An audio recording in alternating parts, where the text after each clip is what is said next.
یہ ساری دعائیں پڑھنا ضروری نہیں ہے، زبان سے اگر کہہ دیا یا دل کا ارادہ کر لیا تو کافی ہو جاتا ہے۔ تو اگر کوئی دل میں ارادہ کرتا ہے اور روزہ توڑتا ہے تو اس پر قضا واجب ہوگی لیکن کفارہ نہیں ہوگا۔ اگر کسی نے رات میں اگر ارادہ نیت کیا اور اگر دن میں یعنی روزہ اگر توڑ دیا تو قضا بھی ہوگی اور کفارہ بھی ہوگا۔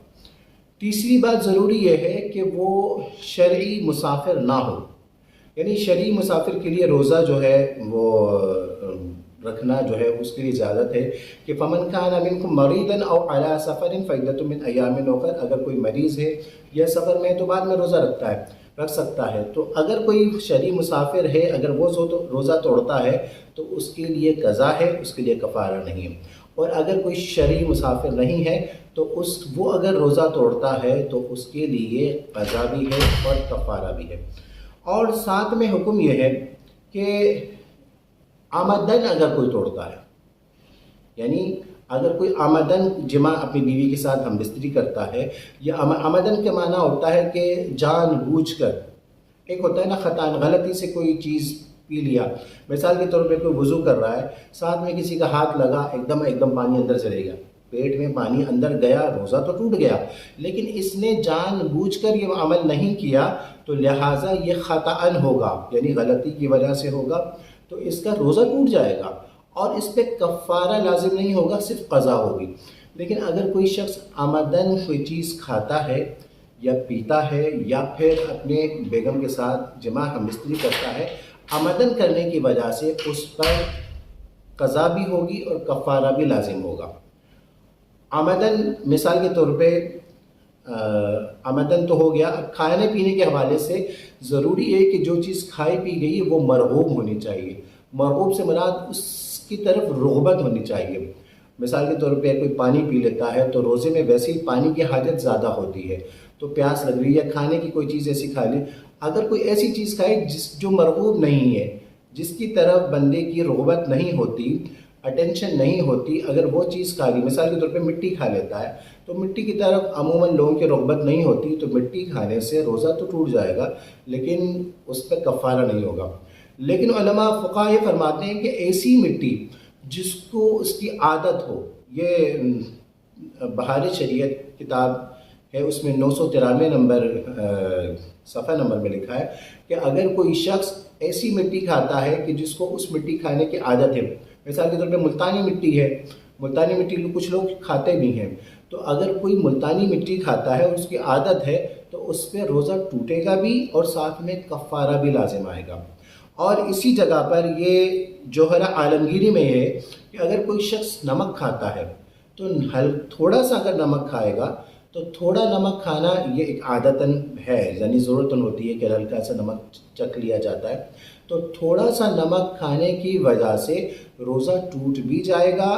اور کفارہ بھی لازم آئے گا۔ لیکن اگر کسی نے زیادہ نمک کھایا تو زیادہ کھانے کی عادت نہیں ہوتی تو روزہ ٹوٹ جائے گا لیکن اس پہ کفارہ لازم نہیں آئے گا۔ اچھا، اب یہ ہے کہ اگر کوئی شخص کھاتا ہے تو یہ ضروری نہیں کہ پیٹ بھر کر فل ٹائٹ ہو کر کھائے تو روزہ ٹوٹے گا اور کفارہ ہوگا، نہیں۔ اگر کسی نے تھوڑا سا بھی کھا لیا تو اس آمدن کھایا ہے، جان بوجھ کر کھایا ہے، اور جب جان بوجھ کر کھایا ہے، آمدن کھایا ہے، تو تھوڑا سا کھانے کی وجہ سے بھی اس کے پیٹ میں گیا، یعنی کھانے کی وجہ سے پیٹ بھرنا ضروری نہیں ہے، اس کا روزہ ٹوٹ جائے گا اور کفارہ لازم آئے گا۔ علماء یہ فرماتے ہیں کہ اگر تل کے برابر بھی ہو، اگر چھوٹی سی چیز ہو، بالکل چھوٹی سی چیز ہو، اگر اس نے منہ میں ڈالا، اگر وہ نگلا نہیں ہے، اگر صرف اس کے منہ کے اندر ہے اور وہ باہر نکال لیتا ہے تو اس کا روزہ نہیں ٹوٹے گا۔ اگر وہ نگل لیتا ہے تو اس کے نگلنے کی وجہ سے اس کا روزہ ٹوٹ بھی جائے گا اور کفارہ بھی لازم آ جائے گا۔ اس کے علاوہ ضروری یہ ہے کہ اگر کسی نے روزہ توڑ لیا اور اس کے بعد روزے کے منافی چیز کوئی ہو گئی، روزے کے منافی چیز مقصد یہ ہے کہ کسی خاتون نے روزہ توڑا اور اس کے فوراً بعد اس کو حیض آ گئے یا نفاس آ گئے، تو اب ویسے اس کا روزہ تو ٹوٹنا تھا، تو اب حکم یہ ہے کہ روزے کے منافی نہ ہو سے مراد یہ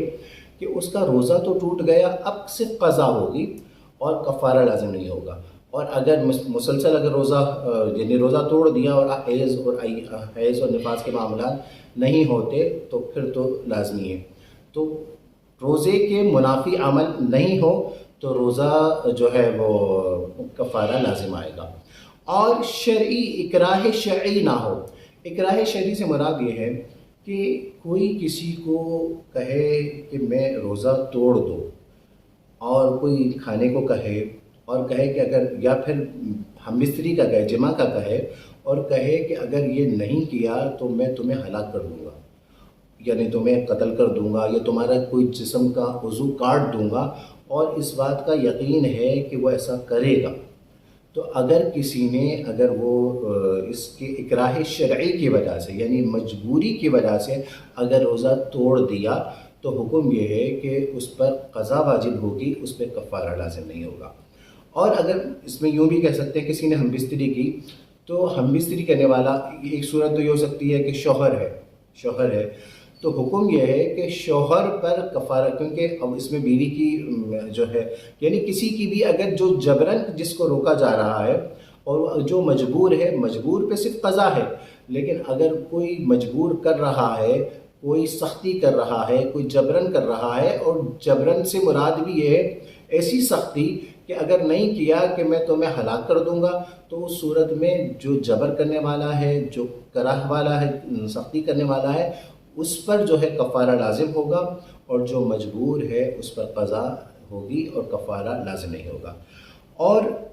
ایک صورت یہ بنتی ہے کہ سخت مجبوری کا معاملہ نہ ہو. یعنی سخت مجبوری کا معاملہ سے مراد ایک مثال سے عرض کرتا ہوں کہ اگر کوئی شخص ہے، روزہ رکھا ہے اور انتہائی بیمار ہو گیا کہ اگر روزہ نہیں ٹوٹا تو ہلاک ہو جائے گا، انتہائی یعنی کہ لاغر ہو گیا یا ایسی نوبت آ گئی کہ اگر روزہ نہیں توڑا تو ہلاک ہو جائے گا، تو اس کو شریعت اجازت دیتی ہے روزہ توڑنے کی. وہ اگر روزہ توڑتا ہے تو اس پر قضا واجب ہوگی، کفارہ نہیں ہوگا. اور اگر بالفرض کسی کا روزہ ٹوٹ گیا اور روزہ ٹوٹنے کے بعد کسی نے پوچھا، کسی نے کیا کیا کہ بھائی اب 60 روزے رکھنے پڑیں گے، اب وہ کیا کرتا ہے کہ وہ اپنے آپ کو زخمی کر دیتا ہے، جان بوجھ کر زخمی کرتا ہے کہ میں زخمی حالت ہو جائے گی، اب میرے لیے کوئی گنجائش بن جائے گی. تو پیارے دوستو، اس نے اپنے آپ کو خود زخمی کیا ہے، چاہے حالت تشویش ہی کیوں نہ، حالت خطرناک ہی کیوں نہ ہو، لیکن اس نے روزہ توڑنے کے بعد اس نے اگر یہ عمل کیا تو ایسا نہیں ہوگا. ہاں، اگر اسی لیے کہا جاتا ہے کہ سخت مجبوری کے بغیر، یعنی سخت مجبوری ہے تو روزہ توڑ دیا تو قضا ہوگی اور کفارہ نہیں ہوگا. خلاصہ کلام یہ ہے کہ روزہ توڑنے پر جو کفارہ ہے اس کے لیے ضروری ہے کہ رمضان کے ادا روزے ہوں، رات کو نیت کی ہو، تیسری بات شرعی مسافر نہ ہو، عمدن اس نے کھایا پیا ہو یا جمع بیوی کے ساتھ ہم بستری کی ہو عمدن ہو، یا اکراہ شرعی نہ ہو، یا اس کے علاوہ روزے کے منافی معاملات نہ ہو. سخت مجبوری کے بغیر اگر یہ سارے معاملات سب چیزیں پائی جاتی ہیں تو پھر روزہ جو ہے اس پر کفارہ لازم ہوگا. اور جیسا کہ میں نے آپ سے عرض کیا کہ غلام اور لونڈی آزاد کرنے والا معاملہ تو ہے نہیں، لہٰذا صحت مند تندرست ہے تو 60 روزے کفارہ کے اور ایک روزہ قضا کا، 61 روزہ. اور نہیں تو اگر کوئی بیمار ہے، کمزور ہے اور وہ نہیں رکھ سکتا، اور تو پھر اس صورت میں 60 مسکینوں کو 2 وقت کا کھانا کھلانا ہے. تو آپ اور ہمیں یہ چاہیے کہ روزے کے حوالے سے مسائل سیکھیں. مجھ سے ایسے لوگ معاملات پوچھتے ہیں، مسائل ایسے پوچھتے ہیں کہ مجھے خود حیرت ہوتی ہے، کیونکہ ظاہر ہے نا کم علمی ہے. حضور نے فرمایا طلب العلم فریضۃ علی کل مسلم و مسلمہ، کہ علم حاصل کرنا ہر مرد اور عورت پر علم حاصل کرنا فرض ہے. تو جس چیز کی ضرورت ہے، نماز ایسا معاملہ ہے جس کو ہر مسلمان، مرد ہو، عورت ہو، امیر ہو، غریب ہو. روزے کا ایسا معاملہ ہے کہ مسلمان ہو، مرد ہو، عورت ہو، امیر ہو، غریب ہو، بوڑھا ہو، جوان ہو، تو سب پر روزہ اور نماز تو ضروری ہے. زکوٰۃ غریب کا زکوٰۃ کا مسئلہ نہیں سیکھتا یا حج کے مسائل نہیں سیکھتا تو کوئی مسئلہ نہیں ہے. تو لہٰذا لوگ جب مسائل ایسے پوچھتے ہیں، ایک صاحب نے مجھ سے یہ پوچھا کہ بھئی وہ اگر تیل لگا لوں تو کیا روزہ ٹوٹ جائے گا؟ بھائی تیل لگانے سے کہا، کسی نے کہا کہ اگر غیبت کر لو تو کیا روزہ ٹوٹ جائے گا؟ تو اور ایک صاحب یہ کہنے لگے کہ غیبت کرنے کی وجہ سے مجھے ایسا لگا یا تیل لگانے کی وجہ سے روزہ ٹوٹ گیا، تو میں نے کیا کیا کہ میں نے تو اس کے بعد کھا لیا، تو مجھے تو یہ گمان تھا۔ لہٰذا اگر یہ تو آپ کی کم علمی کی وجہ سے ہوا ہے نا، تو اگر آپ نے، میں ایک مثال میں نے آپ سے عرض کیا، اور اسی ترتیب سے اگر آپ اور بھی چیزیں دیکھیں کہ اگر کوئی ایسی غلطی کی کہ تیل لگا دیا اور یا غیبت کر لی، تو غیبت کرنے سے روزہ فاسد ہوتا ہے، کیونکہ روزے کی برکت حاصل نہیں ہوتی، روزے کی رحمت حاصل نہیں ہوتی، لیکن روزہ ٹوٹتا نہیں ہے۔ تو اب اگر مثال کے طور پہ کوئی یہ سوچتے ہوئے کہ تیل لگانے سے یا غیبت کرنے سے میرا روزہ ٹوٹ گیا اور اس نے اس کے بعد کچھ کھا لیا، تو اس پر بھی کفارہ لازم ہوگا۔ تو لہٰذا سب سے پہلی بات تو یہ ہے کہ ہمیں ضروری ہے کہ ہم علم دین سیکھیں، ہمیں پتہ ہونا چاہیے کہ کس بات پر قضا ہے، کس بات پر کفارہ ہے، کس بات پر روزے کی اہمیت ہے، کیونکہ ایک ہوتا ہے عام لوگوں کا روزہ، ایک ہوتا ہے خاص لوگوں کا روزہ، ایک ہوتا ہے اخص الخواص کا روزہ۔ عام لوگوں کا روزہ تو یہ ہے کہ کھانے پینے اور جماع سے، یعنی حقوق زوجین سے رکنے کا نام ہے۔ خاص لوگوں کا روزہ یہ ہے جس کی حقیقت بھی یہی ہے کہ وہ اپنے کھانے پینے کے ساتھ ساتھ آنکھ کا روزہ یہ ہے کہ آنکھ سے گناہ نہ کریں، اور زبان کا روزہ ہے کہ غیبت زبان سے گناہ نہ کریں، ہاتھ کا روزہ ہے کہ ہاتھ سے گناہ نہ کریں، کان کا روزہ ہے کہ کان سے برا نہ سنیں، پاؤں کا روزہ ہے کہ وہ پاؤں سے گناہ کے کام کی شرعی نافرمانی کے حوالے سے نہ چلیں۔ تو یعنی یہ خاص لوگوں کا روزہ ہے، اور اخص الخواص کا یہ روزہ ہے کہ وہ گناہوں کا تصور ہی نہ کریں، گناہوں کا خیال ہی نہ کریں۔ تو لہٰذا ہمیں یہ چاہیے کہ روزے کی اگر اصل ثمرات حاصل کرنے ہیں تو خالی کھانے پینے کا نام روزہ نہیں ہے، کھانے پینے سے بھی رکیں، اور روزے کے اصل ثمرات کو حاصل کرنے کے لیے، اس کی برکتیں حاصل کرنے کے لیے، اس کی رحمتیں حاصل کرنے کے لیے، اس کے ثمرات حاصل کرنے کے لیے ہمیں خواص اور اخص الخواص کے روزوں کی طریقہ کار پر عمل کریں گے تو اس کی برکتیں ہمیں ظاہر بھی ہوں گی، ہمارے باطن میں بھی ہوں گی۔ وآخر دعوانا الحمدللہ رب العالمین۔